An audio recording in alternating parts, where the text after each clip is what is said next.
नमस्कार, आप देख रहे हैं सनराइज ब्रेकिंग न्यूज़। आपके साथ मैं हूं किंग करुणेश।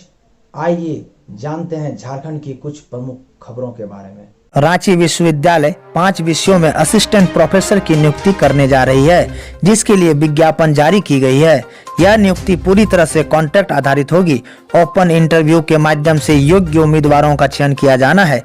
विश्वविद्यालय प्रशासन की ओर से जिन विषयों के लिए नियुक्ति की जा रही है, उसमें पहले कॉमर्स, मैथमेटिक्स, इकोनॉमिक्स, फिजिक्स और जियोलॉजी शामिल है।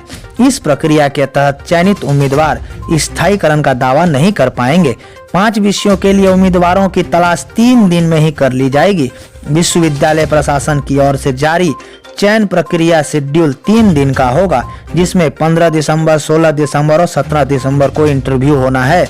इंटरव्यू मोराबादी स्थित लीगल स्टडीज भवन में चलेगा। 15 दिसंबर को सुबह 10:30 बजे से कॉमर्स और 3 बजे से मैथमेटिक्स का साक्षात्कार होगा। 16 दिसंबर को सुबह 10:30 बजे से इकोनॉमिक्स और 3 बजे से फिजिक्स के लिए इंटरव्यू लिया जाएगा। तो वहीं 17 दिसंबर को केवल जूलॉजी विषय का साक्षात्कार होगा, जो सुबह 10:30 बजे से लिया जाना है। यह ओपन इंटरव्यू, जिसमें शामिल होने वाले उम्मीदवार को इंटरव्यू के तहत समय से 1 घंटा पहले रिपोर्टिंग करना होगा। उम्मीदवारों को ओरिजिनल डॉक्यूमेंट और शैक्षणिक सहित अन्य प्रमाण पत्रों की छाया प्रति साथ लाना होगा। सभी उम्मीदवारों के दस्तावेज सेल्फ असिस्टेड होंगे। वहीं बायोडाटा भी साथ रखना होगा। उम्मीदवारों को उनकी कोटि और राज्य सरकार की नियमावली के अनुसार ही आरक्षण दिया जाएगा। इंटरव्यू में आने वाले उम्मीदवारों को अपने साथ 1000 रुपए का demand draft registrar Ranchi university Ranchi के नाम से देना होगा। इंटरव्यू में शामिल होने वाले उम्मीदवारों को किसी तरह का कोई भत्ता देय नहीं होगा। अगला प्रमुख खबर की बात करें तो झारखंड पुलिस ने PLFI सुप्रीमो दिनेश गोप सहित 7 उग्रवादी की तस्वीर जारी की। सूचना देने वाले को दिया जाएगा इनाम। बता दे तो झारखंड पुलिस ने शुक्रवार को PLFI सुप्रीमो दिनेश गोप सहित 7 वांछित उग्रवादी की तस्वीर जारी करी है। इन उग्रवादियों को गिरफ्तार और उनके द्वारा अर्जित संपत्ति की सूचना देने वाले को इनाम देने की घोषणा झारखंड पुलिस के द्वारा की गई है।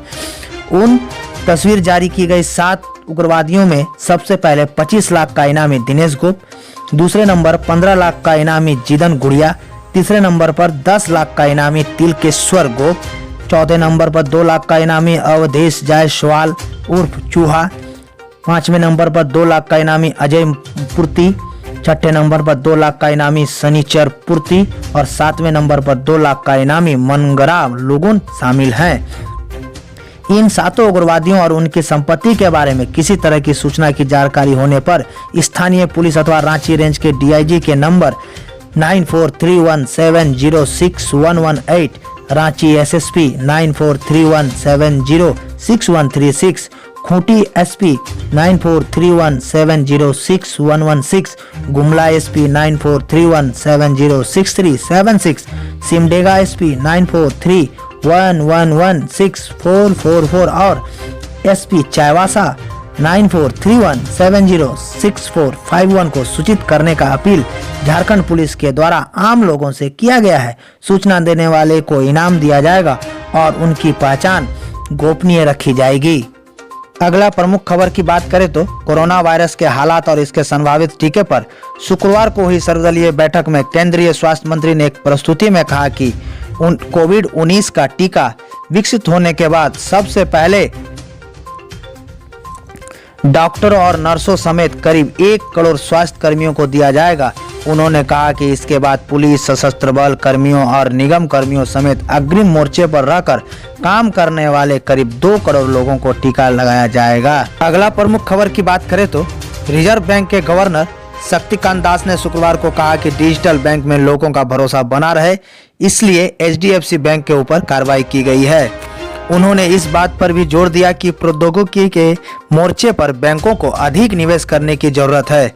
HDFC बैंक की डिजिटल सेवाओं में हाल ही में आई दिक्कतें समेत पिछले 2 साल के दौरान कई बार आए व्यवधान के मद्देनजर रिजर्व बैंक ने बृहस्पतिवार को HDFC बैंक के ऊपर कार्रवाई की। बता दें कि निजी क्षेत्र में सबसे बड़े बैंक को फिलहाल डिजिटल सेवाओं के विस्तार तथा नया क्रेडिट कार्ड जारी करने से रोक दिया गया है। दास ने कहा कि भारतीय स्टेट बैंक की डिजिटल बैंकिंग सेवाओं में हाल ही में आए व्यवधान को लेकर भी नियामक अध्ययन किया जा रहा है। अगले खबर की बात करें तो सरायकेला के चांडिल प्रखंड अंतर्गत खूंटी पंचायत के कुरली ग्राम में शुक्रवार की देर रात 40 से 50 हाथियों का झुंड पहुंच गया। वन विभाग भी मौके पर मौजूद, पर वे कर ही क्या सकते हैं।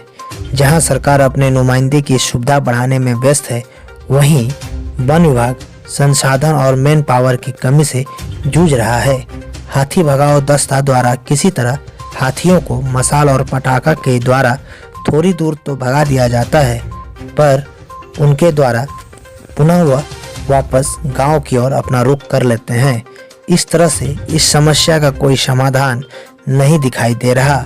वहीं आम आदमी के पास भी दहशत में रहने के अलावा कोई दूसरा उपाय नहीं है। बता दें कि चांडिल में दलमा पहाड़, जिसे एलिफेंट कॉरिडोर के नाम से जाना जाता है, वहां सही सुविधा और उचित व्यवस्था नहीं होने के कारण ही हाथी आए दिन गांव की ओर अपना रुख कर लेते हैं, जिससे जान माल की क्षति होती रहती है।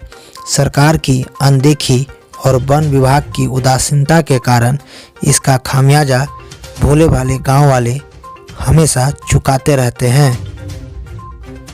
देवघर पुलिस को मिली बड़ी सफलता, 14 साइबर अपराधी गिरफ्तार, 15 मोबाइल, 21 सिम व 2 बाइक बरामद। सारड़ थाना क्षेत्र से हुई सभी की गिरफ्तारी। एसपी अश्विनी कुमार सिन्हा ने की गिरफ्तारी की पुष्टि। लालू फोन प्रकरण को लेकर के झारखंड हाईकोर्ट में हुई सुनवाई। हाईकोर्ट ने पूछा किसके निर्णय से लालू प्रसाद को पेंग वार्ड से रिम्स के निदेशक के बंगले में और फिर पेंग वार्ड में शिफ्ट किया गया है। झारखंड के मेडिकल कॉलेजों की सीटों में बाहरी स्टूडेंट्स की सेंधमारी, टॉप 400 की लिस्ट में 49 बिहार से विपक्ष को मिला मुद्दा। आज के लिए इतना ही। प्रतिदिन की खबरों के लिए देखते रहें सनराइज ब्रेकिंग न्यूज।